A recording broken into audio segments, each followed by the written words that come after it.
Just one sec.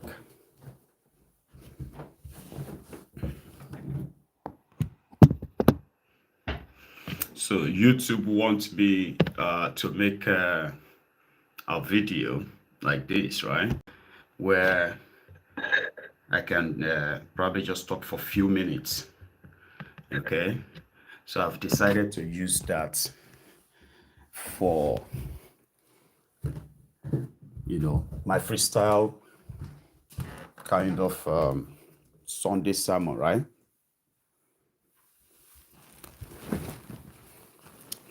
So if you tune in into this and you're surprised that, oh, Maiyegun, is Maiyegun live? Yes, I am. And I'm just going to kind of like a talk randomly, but at the same time, kind of like a clearly. So we are watching this on YouTube alone. So if you come across it, it's great. And the timing is also like impromptu as well. Okay. So I call it a Sunday sermon.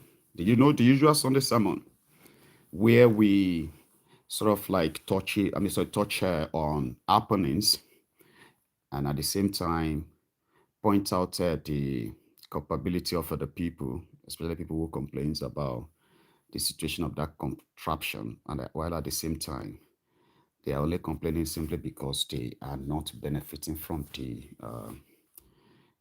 from the corruption, so to say. So is it that the people are too sort of like weak to fight, or they just really don't have any fight in them? Because the only reason why they are possibly sad or not happy, complaining and joining others, I'm just talking about some now, is because they can't have, sort of like access the, access the group, or access the largesse that the looters, the current enjoyers of the looter having. Or is it that, you know, so many of them are just too like pretty much like lazier to fight back? No. The thing is, over time, right, the criminals in government have consistently shown to people that they don't give a damn. And whenever they feel so pressured, what do? They try to reach out to whoever is the loudest, possibly the loudest among those who are complaining, reach out to them, draw them closer, and suddenly they can automatically turn it into, oh, uh, it wasn't that bad. We've seen that happen many times. It has happened many times. So is it that people are afraid to fight their oppressors, or they actually don't really have it in them fighting their oppressors? And oppression itself to Nigerians, is it, is there any consensus on the total rejection of oppression in Nigeria? No. So the point here is this. We have many, many Nigerians, right, who were raised in corruption in very much bad ways. And that's the only way they knew, the only one they grew up in. And asking them to do something differently or rightly is like, trying to, what do you call it? Trying to make a horse fly. So it's not going to happen. So when people have expectations, right? When you have expectation of others, for instance, I won't, because I probably have had the chance in the past, so I won't have, so I won't join any group of rogues, right, who are going to,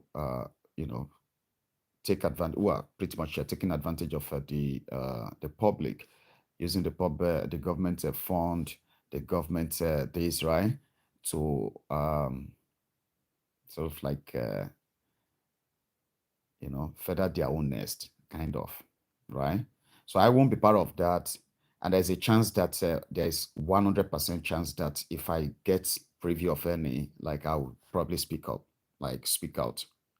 but it is not the same for everyone. If we are being honest, it's not the same for everyone. There are those Nigerians, who personally, uh, normally they are not blind. Okay, no one is blind. Nobody should be acting surprised or strange or whatever, right? So no, so everyone lives in that place. They are aware of what is going on. A lot of them will kind of like join you and condemn things, but they are not always genuinely condemning. Do you get what I mean now? Like it's gonna sound like, or should I say, it's actually so lonely out there. So when you look at people, right, who are speaking up against, the bad government, so to say, simply because it affects everyone, right? So when you see those people who speak up and all of that, and you join them, which is pretty much like easy to do, and say, "Oh yeah, thank you, Jerry." Many of you are watching Maiyegun simply because you know that so far so good, right? Maiyegun won't compromise and any other thing that you possibly believe about me. Now, myself, right? I would have to kind of like keep proving it to myself that I am not, or sorry, I'm who I say I am, and I'm not in any way or any form of shape like those criminals out there. So now imagine when you have a lot of people like Mayegun like that, right? And you expect that it is the same mindset of they want something better, they want fair system, they want a justice, they want a just society because they believe that a just society works for everyone. It doesn't matter your class, doesn't matter your level or what have you, no class. So a fair society treats everybody equally and treats everybody well. So that kind of a society, when you see people like Mayegu talking, and you align with it, you get it? Like you align with that and say, yeah, I mean, I agree with you, right? So you would expect now, like I said, like you have enough people who are like that, or you expect them to be like that, only for you to realize that more than two-thirds of that people are not who they say they are. And that for many reasons, for many factors. So, sure you get now. Nigeria is tough right now. Things are completely, unbelievably hard. And this toughness comes from bad government, the wasteful government of Tifnumbu. So that is the source. There may be other factors. Well, there are other factors, including the citizens' greed and selfishness, in which lawlessness in the society is kind of like a beyond what the rogues. But the rogues in government, they are the role models for whatever other vice or vices you see out there. So if they are doing what is right all the time, there is a 50% to 60% a chance that the society, right, won't be as worse as you have it. Because the society would have to follow. If your leaders are doing what is right and they are being punished for doing what is wrong, so you would have to actually like be careful. That's the kind of society you have. But in Nigeria, that's not what you have. What you have in Nigeria is like even your leaders, they are like hustlers, survivalists. The citizens are survivalists. So that is why you are going to always see hungry looking twats that whose future are currently being mortgaged, engaging himself or herself in you know in in useless tribal war because that is where he is placed or she is placed. And that is how, I mean, to so many of them, that is how they will get their own probably fair share of the national cake.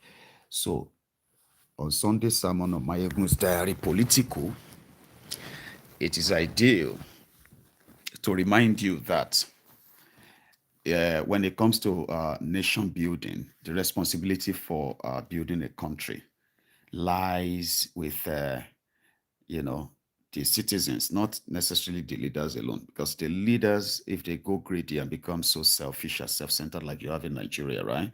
So the right thing would be for the citizens who are the victims of all of that to rise and say enough, and we're not going to have that anymore. Do you know that kind of a thing?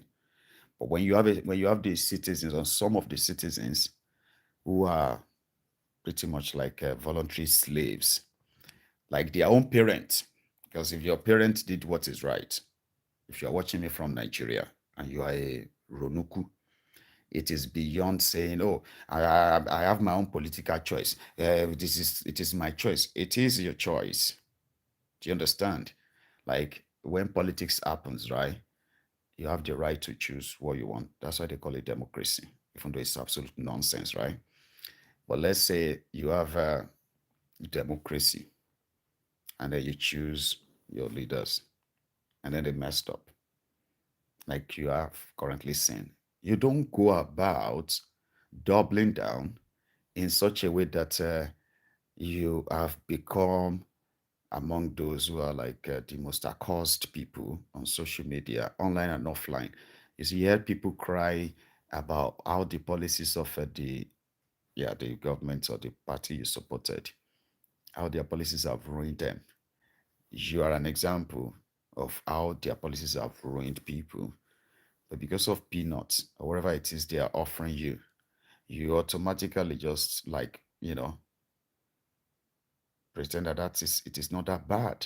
Sometimes they pay you to say it is not that bad as well.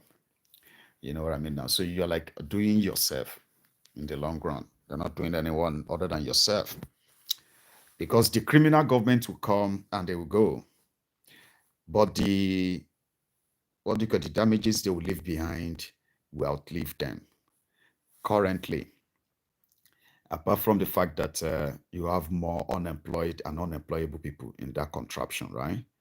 You also have over 70% of the people living in abject poverty, man-made poverty, that people can barely actually feed. Now that you can feed, you see the self-centeredness I'm talking about. So because you can feed, to you, everyone else who can't is probably lazy. They can't walk and all that stuff. Mm. So most of these are not actually coming from the place of sincerity. They are coming from the place of conditioned, paid for slavery. There are consequences of that. Enough consequences as well from that. So my sermon this morning, for another 5 minutes or another 2 minutes, is that everybody knows what they are doing, and there's nobody that is neutral when it comes to that contraptions, politics, and governance. Nobody is neutral. Everyone knows what they are doing. So if you go on social media because you want to defend the Tifnumbu, you become a bigot and all of that stuff. Last, Tifnumbu will be there for 8 years. Abi? Then after 8 years, what happened after? What happened to the lives, families, businesses that will be ruined? Or that are currently being ruined, but that will be ruined by then.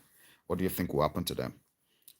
You pass it to another person. And so that one is now the person that will change everybody. Or maybe that one will come and say, "Oh, I'm trying to build the future for you." The cycle continues. Do you get that now? So my sermon for you today is that you know what you are doing. And if you are defending the rogues that brought this hardship on the people, including your own people, well, you know what you are doing. Do you get what I mean now? So the consequences shouldn't be passed. Sorry, the blame shouldn't be passed. You should own it. Okay. As for Tifnubu and his gang, they are the luckiest, they are the luckiest people or luckiest politicians alive anywhere in the world. Nigerian politicians, right? I'll leave you to it. Thank you very much. I just had to do the 15 minutes they said I should. And, enjoy the rest of your Sunday. I'll see you later this evening. So good afternoon. Oh yeah, good afternoon.